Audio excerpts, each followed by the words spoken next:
Noticias Globovisión Economía. Como les indicaba, vamos a establecer contacto vía Skype con el economista Francisco Ibarra. Con él vamos a hablar sobre lo que es la situación de la industria petrolera, sus niveles de productividad en este momento y cómo puede esto afectar lo que es el ingreso de divisas a nuestro país de cara a un nuevo sistema cambiario que el Ejecutivo Nacional piensa poner en marcha el día de mañana. Bueno, más que un nuevo mecanismo, es un nuevo forma de funcionamiento de un mecanismo ya existente que tenía subastas diarias y ahora pasa solamente a 2 subastas semanales, como lo anunció el presidente de la República hace más de un mes, por lo menos, en lo que fue la Expo Venezuela Productiva y que la semana pasada prometió entrará en funcionamiento a partir del día de mañana.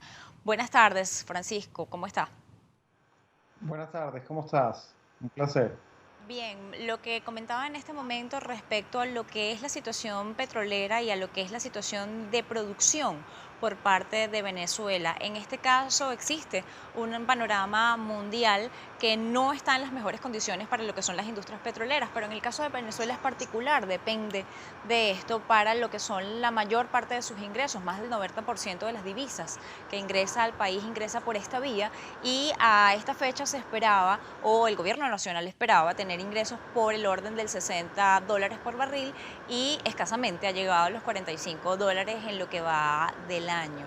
Se ha extendido o está la intención de extender nuevamente el decreto, perdón, lo que es el tema de la reducción en la producción o de congelar la producción.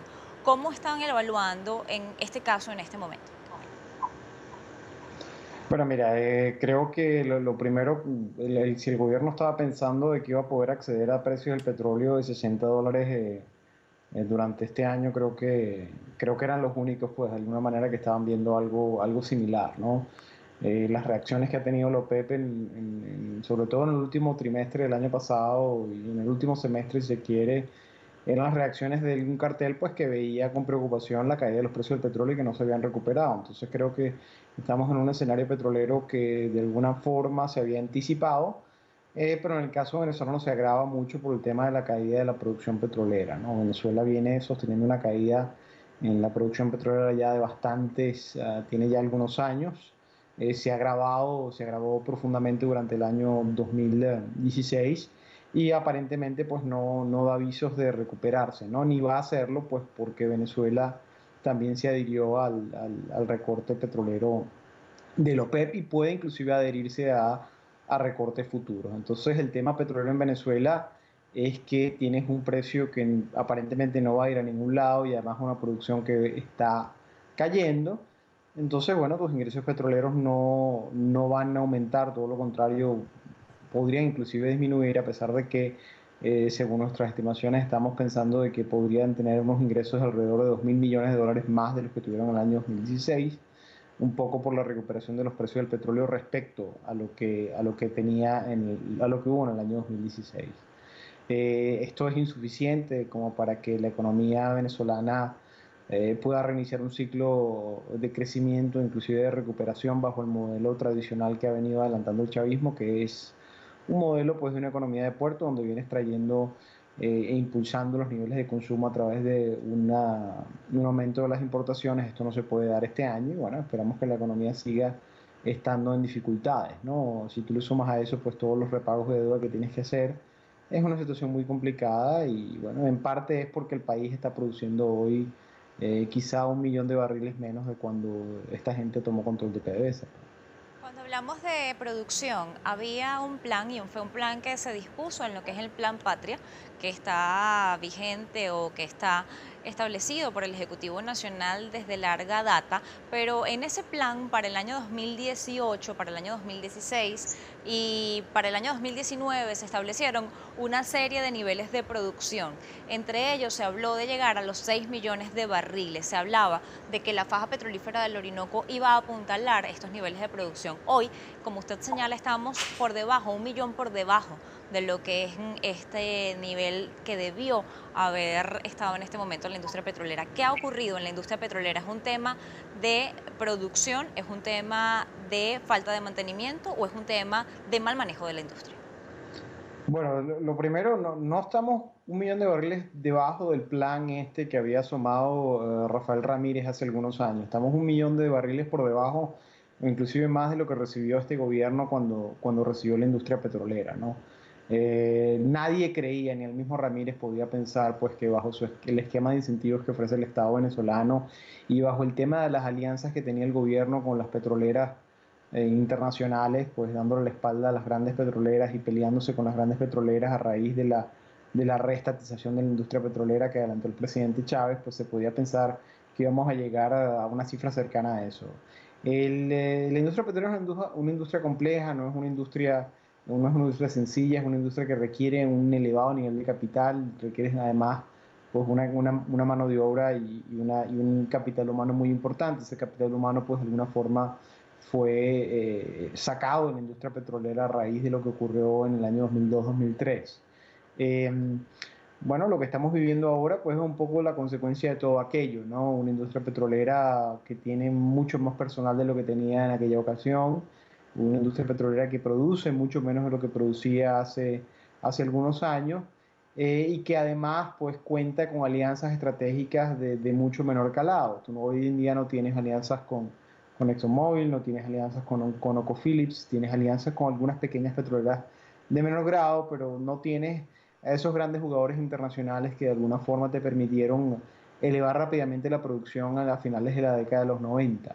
Entonces, el país está entrampado en una situación donde requiere explotar su industria petrolera, está viendo pues de que anclarse y amarrarse de alguna manera, apostar a que los precios del petróleo se van a recuperar a largo plazo, no es una estrategia, eh, pues vamos a decirlo así, sólida, y el país requiere aumentar su volumen de producción, pero lamentablemente no tiene con qué, y aquí hay que ser muy claro en lo que se dice. Mientras que el país no modifique su ley de hidrocarburos, mientras que PDVSA no deje de ser una empresa pues dedicada al proselitismo político, y mientras tú no la tecnifiques y de alguna manera trates de recuperar algo del capital humano que se fue, mientras tú no recompongas las alianzas con las transnacionales fuertes del negocio y tú estés apostando pues con jugadores de mediano nivel, pues sí es muy difícil pues que el país vaya a lograr siquiera estabilizar su producción petrolera. Todo lo que estamos viendo apunta pues a que la producción petrolera venezolana va a seguirse deslizando, va a seguirse contrayendo,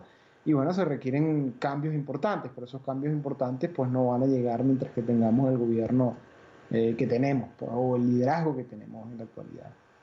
Bien, cuando me refería a los niveles de producción, me refería a los 3 millones de barriles que deberían haberse estado produciendo en este momento y que estaríamos 1 millón por debajo. Además del millón por debajo, también deberíamos estar por debajo en lo que un poco más de ese millón por lo que son los recortes que se vio obligada a hacer Venezuela al promover este acuerdo de recorte en la producción de la OPEP.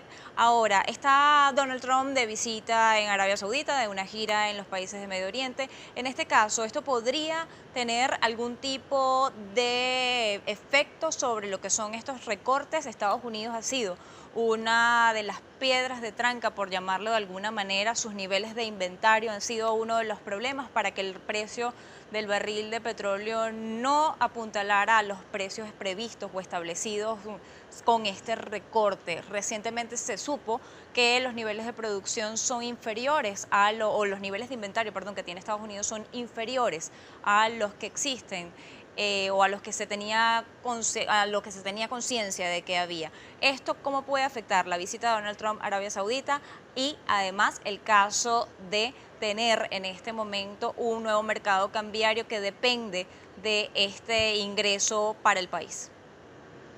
Bueno, mira, respecto a lo del presidente Trump visitando Oriente Próximo, pues creo que entra un poco dentro de la política exterior de Estados Unidos, de lo que de alguna forma se preveía que hiciese. Ha mantenido un discurso pues en la misma tónica usual, ¿no? Fortaleciendo sus alianzas con Israel, con Arabia Saudita, un poco criticando a Irán. Si eso vaya o no vaya a evitar que la OPEP adopte medidas futuras, pues lo desconozco. En todo caso, pues las alianzas que tiene Trump con los jugadores en el Medio Oriente, entiéndase pues Arabia Saudita e Israel, pues siguen siendo las mismas, ¿no?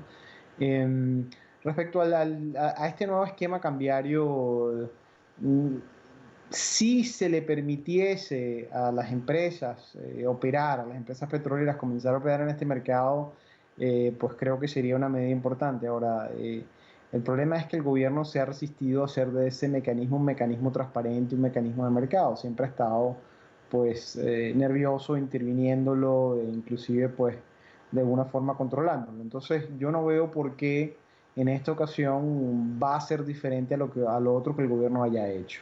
El gobierno ha anunciado subastas en múltiples ocasiones, lo hizo en CICAT, lo hizo en CIMADI, lo hizo en SIDME, etcétera, etcétera. Son ya una gran cantidad de mecanismos que supuestamente se crearon con la finalidad de darle cierta liquidez y cierta flexibilidad al mercado cambiario que no han logrado tener ningún tipo de éxito. Yo mantengo mis dudas, soy muy escéptico con respecto a lo que vaya a lograr el gobierno, porque entre otras cosas yo veo que el gobierno sigue manteniendo una política monetaria muy laxa, tiene un banco central pues que es prácticamente un ministerio de asuntos monetarios que está dispuesto ahí a seguir financiando sobre todo pues a las empresas petroleras y en los últimos meses ha comenzado también a financiarnos con fuerza las empresas no petroleras públicas. Entonces, si tú tienes esta dinámica, es muy difícil que el gobierno vaya a soltar el control de cambio, vaya a permitir un mecanismo de mercado donde la gente pueda ir a comprar y a vender los dólares.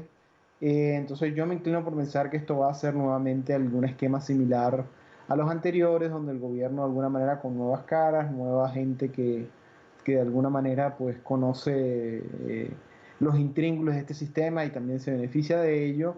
Yo creo que eso va a ser nuevamente el camino. Ahora espero equivocarme, espero que de alguna forma este nuevo mecanismo contribuya